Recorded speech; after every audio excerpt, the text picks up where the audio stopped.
ज्यांनी तुम्हाला रडवलंय, ज्यांनी तुम्हाला फसवलंय, तो प्रत्येक व्यक्ती उद्ध्वस्त होणार. ज्यांनी तुम्हाला खूप त्रास दिलाय, ज्यांनी तुमची खूप निंदा केली आहे, तुम्हाला खूप टॉर्चर केलंय, तुमच्याशी खूप भांडलंय, त्या प्रत्येकाच्या आयुष्यात ते भोग येणार. फक्त अशी ही एक वस्तू मी तुम्हाला सांगणार आहे जी तुम्हाला तुमच्या सोबत किंवा जवळ ठेवायची आहे. ही एक वस्तू तुम्ही तुमच्या सोबत ठेवा. 24 तासात तुमचा कितीही मोठा असणारा शत्रू हा संपला म्हणून समजा. बऱ्याच वेळा असं होतं की आपल्या जवळची व्यक्ती आपल्याला त्रास देते, आपल्याला रडवते, आपल्याला टॉर्चर करते. आपण त्या व्यक्तीवर खूप प्रेम करतो, पण ती व्यक्ती आपला विश्वासघात करते. बघा, तुमच्या जवळची, तुमच्या ऑफिसमधली, तुमच्या घरातली, शेजार पाजारची कुठलीही अशी व्यक्ती असेल जी सतत तुम्हाला रडवत असेल, तुम्हाला त्रास देत असेल, सतत तुमच्याशी भांडत असेल, तुमची निंदा करत असेल, 4 लोकांमध्ये सतत तुम्हाला नावं ठेवत असेल, तुमच्या कामात अडचणी आणत असेल, कोणीतरी असं जवळचं आहे जे तुमच्यावरती करणीबाधा करत असेल.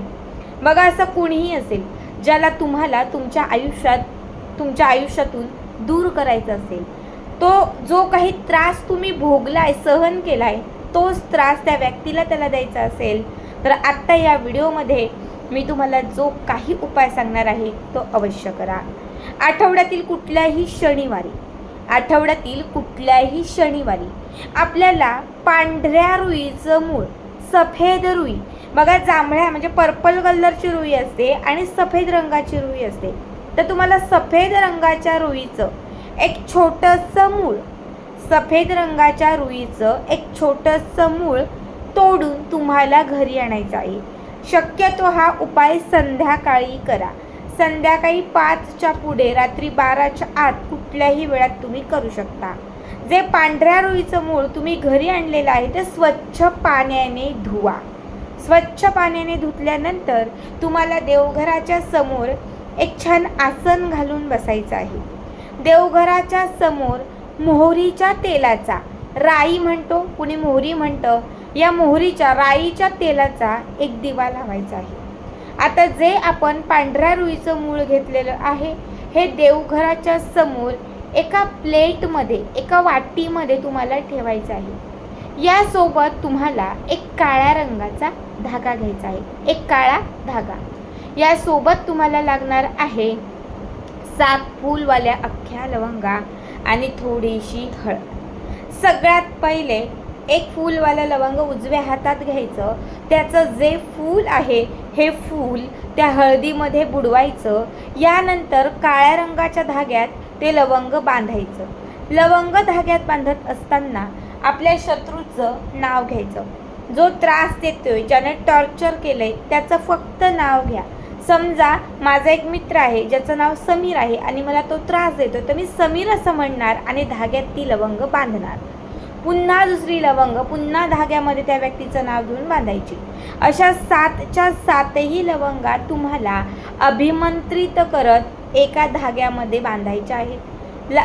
काळ्या रंगाच्या धाग्यामध्ये 7ही लवंगा बांधून तुम्हाला ती लवंगांची माळ त्या पांढऱ्या रुईच्या मुळाला, पांढऱ्या रुईचं मूळ तुम्हाला नाहीच भेटलं, ताई आम्हाला मूळ घेणं, खोदणं शक्यच नाही झालं, तर पांढऱ्या रुईची एखादी छोटीशी काडी, छोटी म्हणजे घट्ट असेल, थोडी मजबूत असेल, थोडीशी जाडसर असेल, अशी एक काडी तुम्ही घरी आणली तरीही चालेल.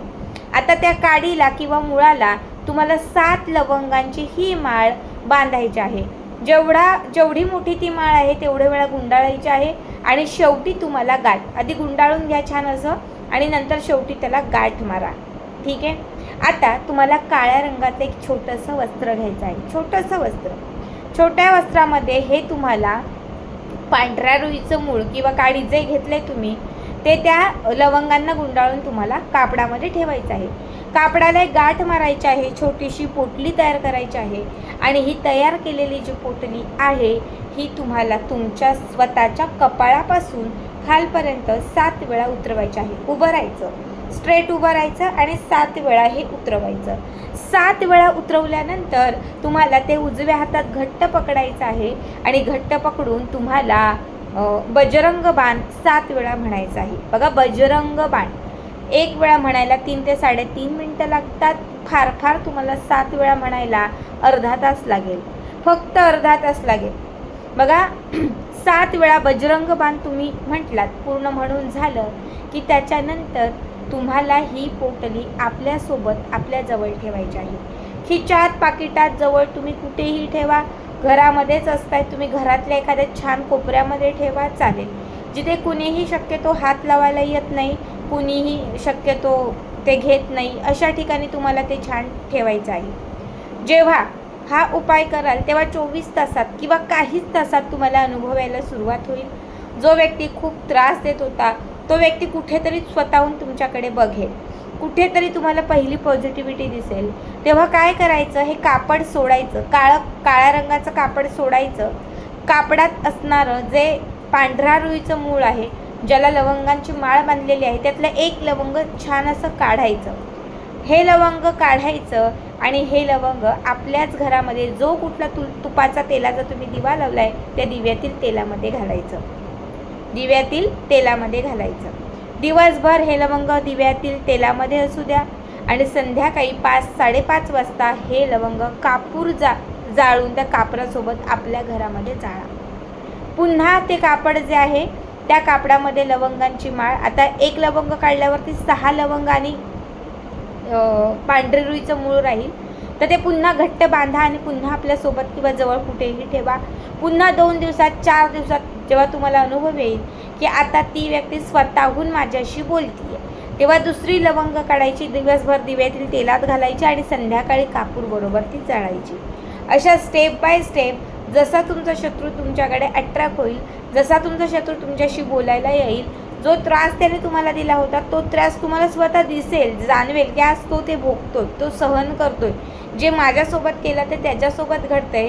जेव्हा तुम्हाला हे जाणवायला लागेल, लक्षात ठेवा, तेव्हा त्या सगळ्या लवंगा एक एक करत जाळून त्याची संपूर्ण आपल्या घरामध्ये, म्हणजे संपूर्ण त्याची जी काही विभूती आहे किंवा संपूर्ण त्याची जी धूप आहे ती आपल्या घरात पसरलेली असेल. जेव्हा 7ही लवंगा संपून जातील, आता 7 लवंगा संपायला कुणाला 10 दिवस पण लागतील, तर कुणाला 2 महिने पण लागतील, ते तुमच्यावरती आहे. किंवा जो काही तुम्हाला त्रास आहे त्या त्रासावरती आहे. कुणाच्या 4 दिवसात पण संपू शकतात, कुणाच्या 8 दिवसात पण संपू शकतात, कुणाच्या 10 दिवसात, कुणाच्या 2 महिन्यात पण संपू शकतात. आता जशा ह्या लवंगा पूर्णतः संपतील तसं तुमचा संपूर्ण त्रास, त्या शत्रूपासून तुमची पूर्णतः मुक्तता झालेली असेल. आता राहील ते पांढऱ्या रुईचं मूळ, फक्त पांढऱ्या रुईचं मूळ आणि लवंग बांधलेला काळा धागा. काळा धागा जो आहे तो घराच्या बाहेर कुठल्याही एखाद्या मोठ्या झाडाखाली टाकू शकता. पण जे पांढऱ्या रुईचं मूळ आहे, हे पांढऱ्या रुईचं मूळ मात्र त्याच काळ्या कापडामध्ये बांधा. जे कापड आपण ठेवलं होतं सोबत, त्याच कापडामध्ये पांढऱ्या रुईचं मूळ बांधा आणि हे पांढऱ्या रुईचं मूळ आपल्या घराच्या मेन दरवाजाला आतून किंवा बाहेरून बांधा. आत बाहेर तुमच्यावरती आहे, कुणाचीच नजर लागणार नाही. कुणी कितीही म्हटलं तरी वाईट शक्ती घरात आणणार नाही. कुठलीही भूत, प्रेत किंवा कुठलीही शत्रुबाधा तुमच्या घरात येणार नाही. खूप साधा आणि खूप सोपा उपाय आहे, पण महत्त्वाचा उपाय आहे. हा शत्रुनाश करण्यासाठी खूप पॉवरफुल मानला जातो. सगळ्यांनाच माहिती आहे, रुई जी हनुमानांना विशेष प्रिय आहे. हनुमान हे शत्रुबाधा दूर करण्यासाठी, बाहेरील बाधेचा नाश करण्यासाठी अत्यंत प्रभावी दैवत मानले जातात. पांढऱ्या रुईमध्ये हनुमानांचा वास असतो. जेव्हा या पांढऱ्या रुईला तुम्ही लवंग बांधता, तुम्ही जर बघितलं तर कुठल्याही शनिवारी मंगळवारी हनुमानाच्या मंदिरात गेलात तर तिथे हनुमानाचं जे मंदिर आहे तिथे जे समय असतात त्यामध्ये लवंग घातले जातात किंवा हनुमानांना लवंगांची माळ अर्पण केली जाते. कारण लवंग हनुमानांना विशेष प्रिय असतं. शत्रुनाश करण्यासाठी किंवा बाहेरील वाईट शक्तींचा नाश करण्यासाठी ही लवंग अत्यंत महत्त्वपूर्ण मानली जाते.